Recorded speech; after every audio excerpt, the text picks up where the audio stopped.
तो आज शुरू करते हैं पुष्पी पौधों में लैंगिक जनन। तो पुष्पी पौधों में लैंगिक जनन देने से पहले हमें देखना पड़ेगा कि पुष्पी पौधों में जो फूल होते हैं, पुष्प होते हैं, उनकी संरचना क्या होती है। तो सबसे पहले देखते हैं पुष्प की संरचना। पुष्प की संरचना, पुष्प की संरचना देखते हैं सबसे पहले।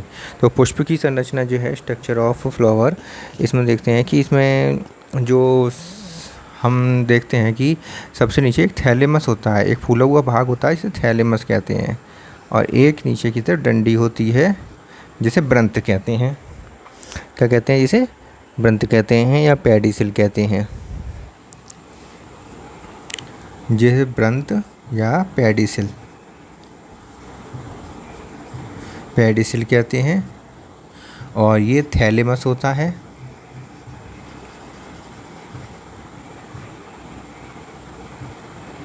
थैलेमस होता है। और थैलेमस से ग्रीन कलर का, थैलेमस से पेडिसिल को पुष्प ब्रंत भी कहते हैं, ब्रंत या पुष्प ब्रंत, ब्रंत कह सकते हैं या इसे कहते हैं पुष्प ब्रंत, पुष्प ब्रंत कहते हैं। पुष्प ब्रंत जहाँ पुष्प ब्रंत जो है वो थैलेमस से लगा रहता है, जिसे पुष्पासन कहते हैं, हिंदी में कहते हैं पुष्पासन,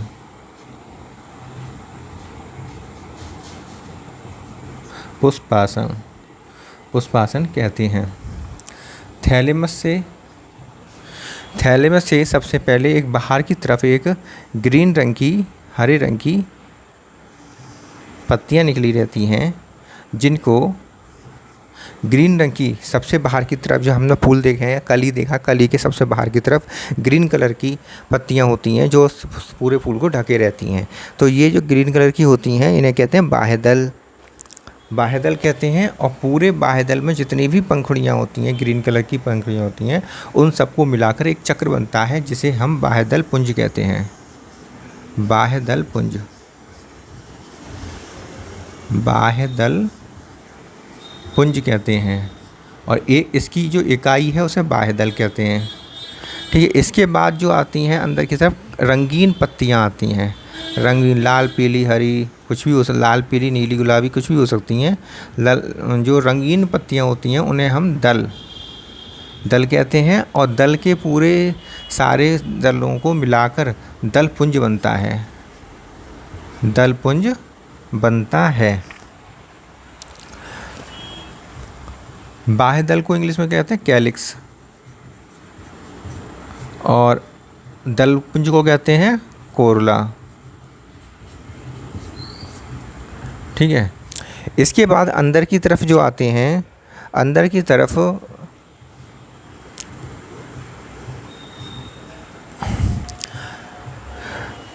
नर, दलपुंज के अंदर की तरफ नर जननांग आते हैं, पुमंग आते हैं। तो नर जननांग या पुमंग जो होते हैं कई सारे स्टैमेन से मिलकर बनते हैं,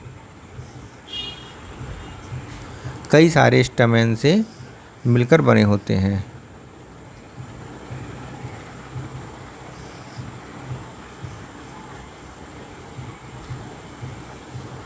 कई सारे स्टैमेन से मिलकर बने होते हैं जिन्हें पुमंग कहते हैं। स्टैमेन मतलब पुंकेसर, पुंकेसर से मिलकर बने होते हैं और इन्हें पुमंग कहते हैं। सभी पुंकेसरों को मिलाकर पुमंग बनता है। पुमंग या नर जननांग बनता है। इसके अंदर की तरफ, इसके भी अंदर की तरफ मादा जनन अंग होता है, मादा जनन अंग होता है। मादा जनन अंग को जायांग, जायांग कहते हैं। मादा जनन अंग को जायांग कहते हैं। ठीक है। तो इस प्रकार फूल में जो भाग होते हैं, पुष्प में जो भाग होते हैं वो कौन कौन से हो गए?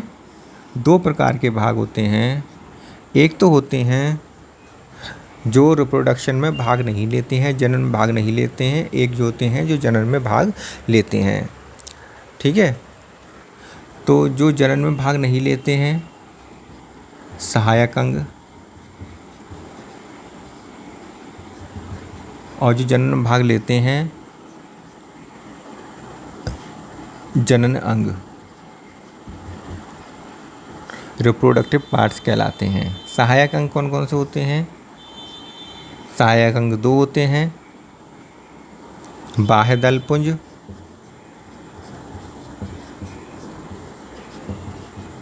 और दलपुंज।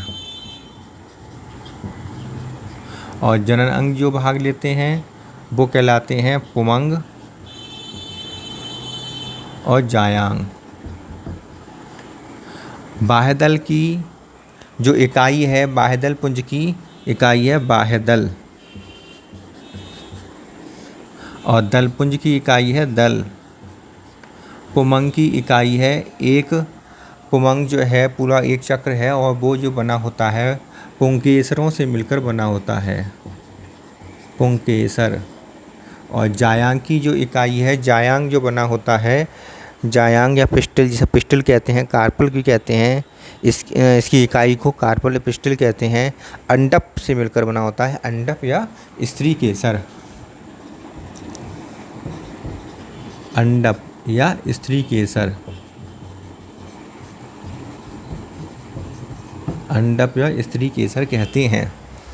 सही है, कार्पल या पिस्टल कहते हैं, स्त्री केसर मतलब पिस्टल, कार्पल मतलब अंडप। ये तो हो गया कार्पल।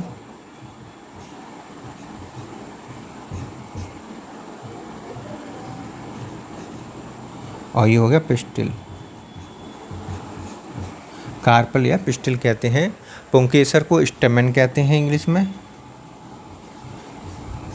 दलपुंज, बाह्य दल को, दलपुंज को कैलिक्स कहते हैं, इसका सेपल्स होता है। और दलपुंज, बाह्य दलपुंज को कैलिक्स कहते हैं, इसका सेपल्स, इकाई सेपल्स होती है। और दलपुंज को कोरला कहते हैं और इसकी जो इकाई है वो पेटल होती है, पेटल या दल होती है। इसमें ध्यान देने वाली बात यह है कि कुछ पुष्प ऐसे होते हैं जिनमें बाह्य दलपुंज और दलपुंज एक जैसे होते हैं और इस कारण इनको पहचानने में कठिनाई होती है और पहचान में नहीं आते हैं। एक जैसे होने के कारण इन्हें हम परिदल पुंज कहते हैं। क्या कहते हैं? परिदल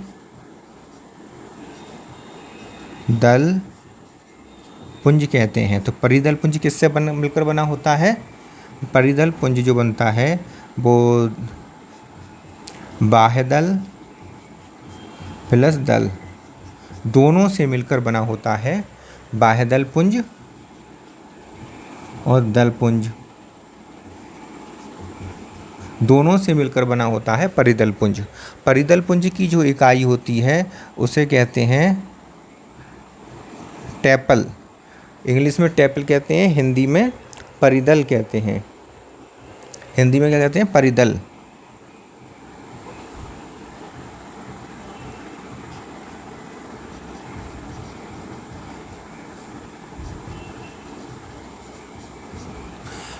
परिदल पुंज जो होता है, परिदल पुंज पेरियंथ, पेरियंथ कहते हैं इंग्लिश में इसे।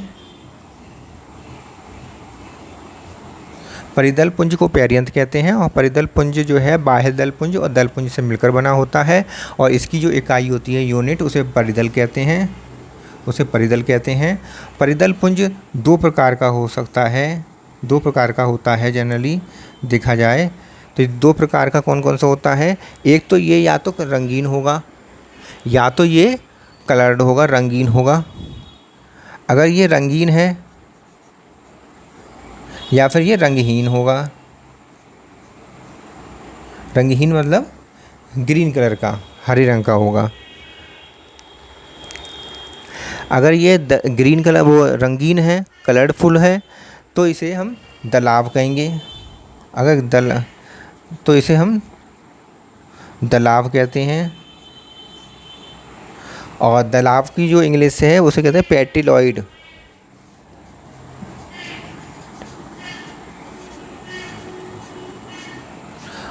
अगर ये रंगहीन है, मतलब ग्रीन कलर का है या फिर रंगहीन है, तब इसे हम क्या कहेंगे, ग्रीन, हाँ रंगहीन है तब इसे हम सेप्लॉइड कहेंगे या बाह्य दलाव कहेंगे, बाह्य दलाव।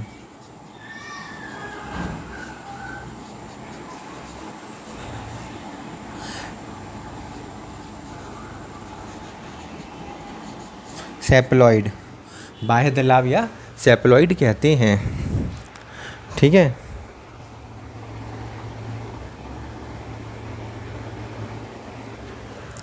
तो एक बार फिर से देख लेते हैं इसे हम।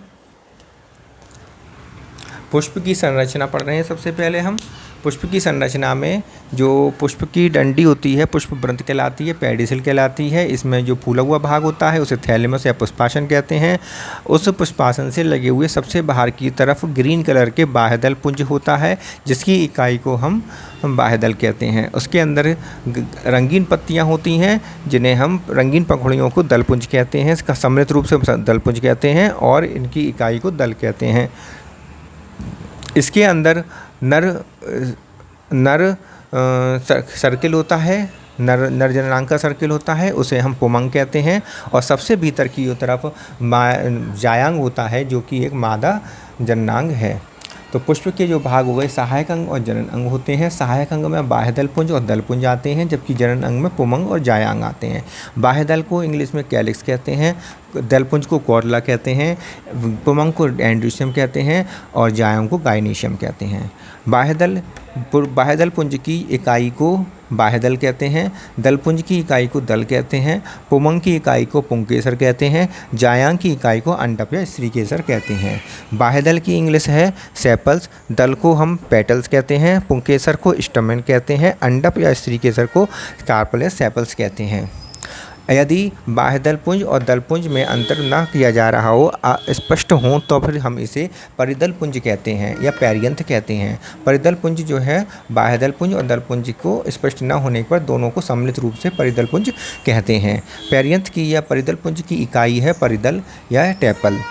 ये परिदल पुंज जो होती है रंगीन या रंगहीन दो प्रकार के हो सकते हैं। अगर रंगीन है तो इसे हम पेटेलॉइड या दलाव कहेंगे, रंगहीन है तो बाह्य दलाव या सेप्लॉइड कहेंगे। तो इस प्रकार पुष्प की ये संरचना हो जाती है। अब एक एक करके जननांग, नर जननांग में कौन कौन से आते हैं। पुंकेसर आता है नर जननांग में, परागकोश आता है, परागकण और अंकुरित परागकण आते हैं।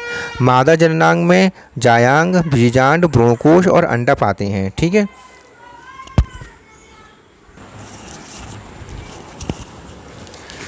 अब देखते हैं कि जो नर जननांग है इसमें पुंकेसर आता है। तो नर जननांग में जो पुंकेसर आता है, पहला है पुंकेसर। तो पुंकेसर जो है वो बताता है, पुंकेसर प्रदर्शित करता है लघु बीजाणु पर्ण को, लघु बीजाणु पर्ण, लघु बीजाणु पर्ण को प्रदर्शित करता है। माइक्रोस्पोरोफिल, इसे कहते हैं इंग्लिश में माइक्रोस्पोरोफिल। दूसरा आता है परागकोश या एंथर, परागकोश, एंथर। एंथर जो है वो प्रदर्शित करता है लघु बीजाणु धानी को, लघु बीजाणु धानी, लघु बीजाणु धानी को प्रदर्शित करता है या परागधानी। जैसे माइक्रोस्पोरेंजियम भी कहते हैं, माइक्रोस्पोरेंजियम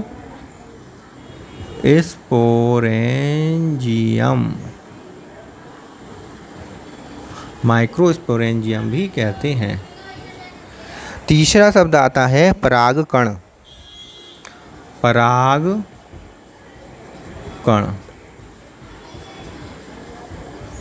पोलेन ग्रेन।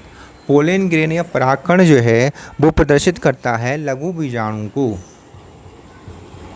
लघु बीजाणु माइक्रोस्पोर। चौथा जो शब्द आता है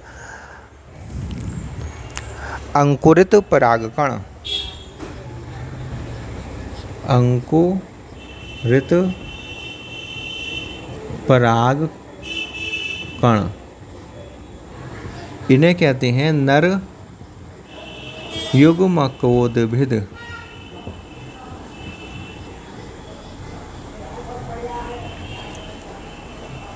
अब मादा जननांग में देख लेते हैं। मादा जननांग से रिलेटेड जो शब्द हैं, सबसे पहले तो आ जाता है जायांग।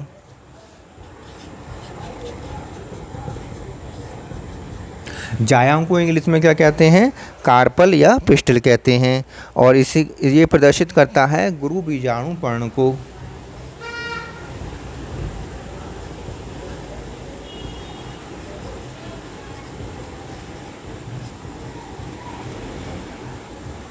मेगास्पोरोफिल, गुरु बीजाणु पर्ण को कहते हैं मेगास्पोरोफिल। दूसरा शब्द आता है बीजांड।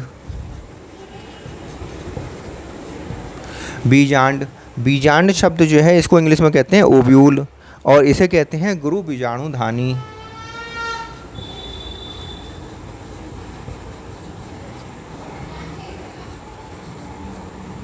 इसे कहते हैं गुरु बीजाणुधानी। बीजांड को गुरु बीजाणुधानी कहते हैं। मेगास्पोरेंजियम, इसका जो माइक्रोस्पोरेंजियम था ये मेगास्पोरेंजियम हो गया। बीजांड के बाद अगला आता है भ्रूणकोश, एम्ब्रियोसेक।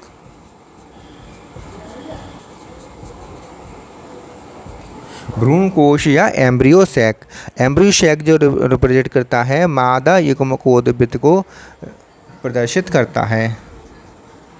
मादा युग्मकोद्भिद, मादा युग्मकोद्भिद को रिप्रेजेंट करता है, प्रदर्शित करता है। अगला है अंड, एग। एग जो होता है, अंड जो होता है वो मादा युग्मक को रिप्रेजेंट करता है, प्रदर्शित करता है। मादा युग्मक, मादा युग्मक को प्रदर्शित करता है।